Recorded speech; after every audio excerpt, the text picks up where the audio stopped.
घर का बंटवारा। अरे विनोद, तूने हलवाई को सारा सामान तो दे दिया है ना? अक्षय की शादी में कोई कमी नहीं रहनी चाहिए। आखिर सबसे छोटा भाई है तुम सबका।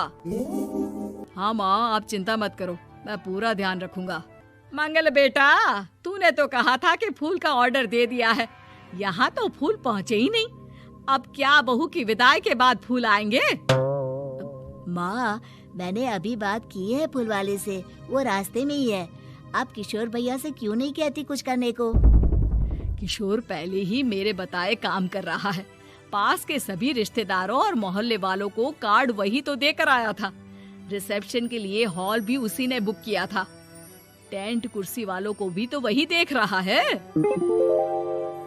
पर कई मोहल्ले वाले तो हमारे भरे पूरे परिवार से जलते भी है, उन्हें बुलाने की क्या जरूरत थी?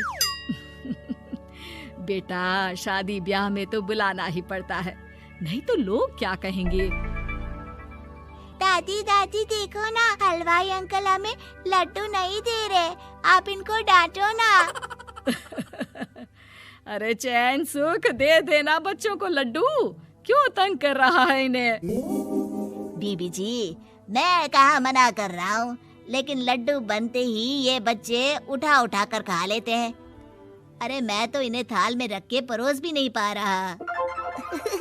भागो, अब कोल्ड ड्रिंक पीने चलते हैं। भागो भागो, अब कोल्ड ड्रिंक पीने चलते हैं।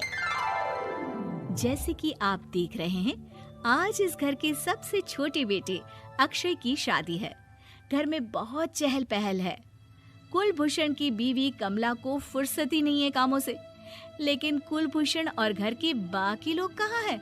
आइए देखते हैं।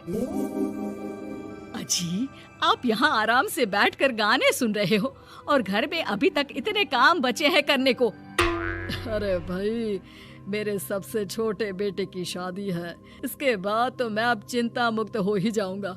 और फिर घर में तुम हो, बेटे बहुएं हैं, तुम लोगों के होते हुए मैं क्यों काम करूं?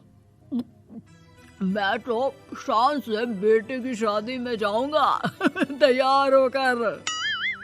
अरे ठीक है, अब आप आराम ही कीजिए। एक बार अभिषेक की बीवी आ जाए, फिर मैं भी आराम करूंगी और मेरी चारों बहुएं पूरे घर की जिम्मेदारियां संभाल लेगी। इतना कहकर कमला वापस अपने काम में लग जाती है। बेटा भी, तू अब तक तैयार नहीं हुआ? किससे बात कर रहा है फोन पर? तैयार कैसे हूँ? सैलून जाने से तो आपने मना किया है, क्योंकि मुझे हल्दी लग चुकी है। भाभियों को देखो, सुबह से पार्लर में है। अक्षय की शादी हो जाती है और नंदिता बहू बनकर घर आ जाती है, लेकिन इस घर की खुशियों को मानो किसी की नजर लग गई थी। नंदिता के आने के बाद आए दिन घर की शांति भंग होती रहती। अपने माँ बाप की इकलौती बेटी को इतने बड़े परिवार की जिम्मेदारियां कहाँ संभालनी थी? अभी देखो ना, मेरे हाथों की मेहंदी भी अभी नहीं उतरी है और तुम्हारी मम्मी ने मुझे घर के कामों में लगा दिया। मैंने सोचा था कि घर की सबसे छोटी बहू होने के कारण मुझे सब पलकों पर बिठा के रखेंगे, पर यहाँ तो पलक झपकने की भी फुर्सत नहीं मिलती। देखो नंदू, शादी के पहले ही मेरे घर वालों ने तुम्हें और तुम्हारे पेरेंट्स को बता दिया था कि मैं जॉइंट फैमिली में रहता हूँ, तो फिर अब ये शिकायत क्यों? और फिर तुमसे पहले मेरी भाभी भी तो आई थी शादी करके, उन्होंने तो कभी कुछ नहीं कहा। नंदिता तब तो चुप हो जाती है, लेकिन ऐसा बहुत दिनों तक नहीं चलता। अरे नंदिता, माँ बाबूजी की दवाई का टाइम हो गया है, उन्हें दवाई दिलाओ और उसके बाद सबके लिए नाश्ता बना देना। पर भाभी, मैं तो अभी अपना फेवरेट सीरियल देख रही हूँ, प्लीज मेरी जगह आप कर लो ना ये काम। ठीक है, मैं तेरी जगह माँ बाबूजी को दवाई दे आती हूँ और नाश्ता बना लेती हूँ। तू मेरी जगह पूरे घर की डस्टिंग करके 5 बच्चों को स्कूल के लिए तैयार करके भेज देना और दोपहर का खाना बनाने के बाद कपड़े धोकर सुखा देना। उसके बाद हम दोनों मिलकर बाजार जाकर सब्जी ले आएंगे, फिर डिनर की तैयारी कर लेंगे और उसके बाद बस भाभी, मैं माँ बाबूजी को दवाई देकर सबके लिए नाश्ता बना देती हूँ। हे भगवान, ये कहाँ लाकर फंसा दिया मुझे। मेरे घर में तो गिनती की 8 रोटियां और 2 सब्जी बनती थी और नाश्ता निपट जाता था, यहाँ तो रोटियों का ढेर और सब्जियाँ बड़े बड़े पतीलों में बनानी पड़ती है। नाश्ता बनते बनते लंच का टाइम हो जाता है और लंच बनते बनते डिनर का। अभी मुझ में तुम्हारे पूरे परिवार का नखरा उठाने की और ताकत नहीं बची। मैं ऐसे नहीं रह सकती। अरे तो क्या चाहती हो तुम?